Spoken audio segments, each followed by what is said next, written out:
There was a boy in a poor Austrian village whose own father looked at him and doubted he was even his son. That same boy, decades later, would become the most famous bodybuilder in history, one of the highest paid movie stars on the planet, and the governor of the sixth largest economy in the world. If you think your excuses are valid, wait until you hear what this man overcame. July 30th, 1947. Tal, Styria, Austria. A small, poor village where a refrigerator arriving at your house was considered one of the biggest moments of your childhood. That's exactly how Arnold Schwarzenegger remembers it. That was the highlight of his youth. His father, Gustav, was the local chief of police, a strict disciplinarian from a generation that believed in the rod, not conversation. Back then in Austria, it was a very different world, Arnold once said. If we did something bad, or disobeyed our parents, the rod was not spared. But it was worse than just strictness. In a 2004 interview, Arnold admitted he suffered what would now be called child abuse. My hair was pulled. I was hit with belts. It was just the way it was. His father openly favored his older brother Meinhard, a favoritism so obvious that even Arnold noticed it stemmed from an unfounded suspicion that he wasn't Gustav's real son. Imagine growing up under a roof where your own father doesn't fully believe you're his. At school, he wasn't the star student. He was academically average, struggled badly with reading, and was later diagnosed with dyslexia. But teachers remembered him as cheerful, good-humored, full of life. Somewhere inside that ordinary, struggling kid was a fire nobody else could see yet. That fire found its outlet at 14, when he chose bodybuilding over football. At 15, he officially started training. He wasn't naturally gifted. He was disciplined to an almost frightening degree. When the local gym in Graz was closed on weekends, he didn't wait. He broke in. He trained anyway. It would make me sick to miss a workout. I knew I couldn't look at myself in the mirror the next morning if I didn't do it. In 1961, at just 14 years old, he met former Mr. Austria Kurt Marnell, who invited him to train at a real gym. From there, something shifted. He watched bodybuilding idols like Reg Park and Steve Reeves on movie screens and told himself, that will be me one day. Then, in 1971, tragedy hit. His brother Meinhard died in a drunk driving car crash, leaving behind a 3-year-old son. Arnold didn't attend the funeral.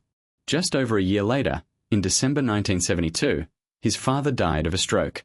Arnold didn't attend that funeral either. To this day, he has given at least 3 different explanations for why. People who knew him at the time said he spoke about it with almost no emotion at all, as if he had already trained himself to feel nothing, to just keep moving forward. Before all this, in 1965, he had to serve mandatory service in the Austrian army. During basic training, he actually went AWOL, absent without leave, just to compete in the Junior Mr. Europe contest. He won it. He also spent a week in military prison for it. That's who Arnold was even as a teenager. Rules were obstacles, not boundaries. In 1966, he took his very first flight ever, heading to London to compete in the NABBA Mr. Universe competition. He came second. Not good enough, not yet.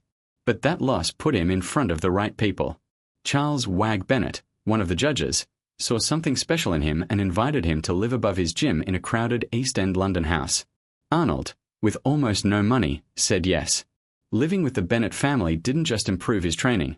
It improved his English, his confidence, his sense of what family and belonging could actually feel like. In his own words, they saw that I needed care and attention and love. In 1967, at just 20 years old, he won Mr. Universe for the first time, becoming the youngest winner ever. He would win it 3 more times after that. Then came the moment that changed the entire direction of his life. In October 1968, at 21 years old, speaking barely any English, with almost nothing to his name, Arnold Schwarzenegger got on a plane and moved to the United States. Not because someone invited him. Not because he had a job waiting. He moved because he had one obsession: to become the greatest, the richest, the most unforgettable man in the world. He trained at Gold's Gym in Venice, Los Angeles, under legendary trainer Joe Weider. In 1970, at just 23 years old, he won his first Mr. Olympia title in New York, the youngest Mr. Olympia champion in history, a record that still stands today. He would go on to win Mr. Olympia 7 times total, tying for the second most wins ever recorded. While the world knew him as a bodybuilder, Arnold was already planning his next act. He once told his friend and coach in Munich, "I'm going to become the greatest actor." People laughed. A man with a thick Austrian accent, a bodybuilder's physique that didn't fit typical leading man looks. Hollywood wasn't exactly rolling out the red carpet. His first real breakthrough came in the 1977 documentary Pumping Iron, which introduced audiences to his personality, not just his physique. That same year, his autobiography Arnold, The Education of a Bodybuilder, became a major success. But acting stardom didn't come overnight. Small roles, forgettable films, Hercules in New York in 1970, Stay Hungry in 1976, nothing that screamed superstar yet. Then in 1982, Conan the Barbarian hit theaters, and audiences finally saw what Arnold could bring to the screen. Raw physical presence combined with a strange, magnetic charisma. It grossed well, and a sequel, Conan the Destroyer, followed in 1984. But it was one film in 1984 that changed everything forever: The Terminator. A low-budget SCI-fi film that nobody expected to become iconic. Arnold played a killer cyborg with almost no emotion, almost no dialogue, and somehow became a global icon overnight. One line, "I'll be back," became one of the most quoted phrases in movie history. From there, the 1980s became a run of action classics: Commando in 1985, Predator in 1987, The Running Man in 1987, and Twins in 1988, a comedy that proved he wasn't just an action machine, he could actually make audiences laugh. Then came 1990, arguably the peak of his commercial dominance.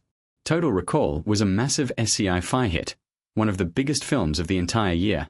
Kindergarten Cop released the same year, showing yet another side of him, a tough guy forced to survive a classroom full of 5-year-olds.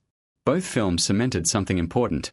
Arnold wasn't just an action star, he was a genuine box office force who could carry multiple genres. And then, in 1991, came the film that many consider the peak of his entire career, Terminator 2, Judgment Day. At the time, it was the most expensive film ever made. It became a global phenomenon, redefining what action and visual effects could do together. 3 years later, in 1994, he reunited with director James Cameron for True Lies, blending action, comedy, and spy thriller energy into another massive hit.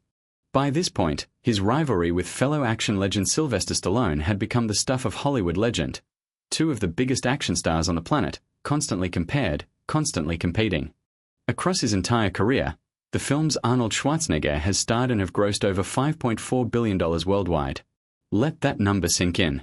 Then, at the height of his fame, when most stars would be signing bigger contracts and chasing bigger paychecks, Arnold did something almost nobody in Hollywood history has done. He walked away from acting to enter politics. In 2003, during a special recall election, he ran for governor of California. He wasn't just running against one opponent. The race had dozens of candidates. He won with 48.6% of the vote, a full 17 points ahead of his nearest competitor. He was sworn in as the 38th governor of California in November 2003, then re-elected in 2006 with an even bigger vote share of 55.9%. He served until 2011, reaching his term limit. Think about that. A boy from a poor Austrian village, who struggled with reading, who was mocked for his accent, who wasn't given love unconditionally by his own father, became the governor of one of the largest economies on Earth. After politics, he returned to acting, appearing in franchises like The Expendables, reprising his most iconic role in multiple Terminator sequels including Terminator Genesis in 2015 and Terminator: Dark Fate in 2019. Even in his 70s, he hasn't stopped, starring in the Netflix series Fubar, lending his voice to animated projects, and continuing to build his brand across films, business, and fitness. Arnold has a phrase he repeats often, one that essentially sums up his entire life philosophy: break the rules that others made for you. Make your own rules. He went AWOL from the army to chase a bodybuilding title. He moved to a foreign country with barely any money or language skills, betting everything on a dream nobody else believed in. He broke into lock gyms just to train. He turned physical pain, family tragedy, and constant rejection into fuel instead of excuses. Today, at 78 years old, Arnold Schwarzenegger is still working out for half an hour with weights every single day. Still acting. Still building. Still moving forward. So the next time you feel like your circumstances are holding you back, remember the boy from Thal, Austria, who had every reason to quit and instead built himself, piece by piece, into one of the most recognizable names on the planet.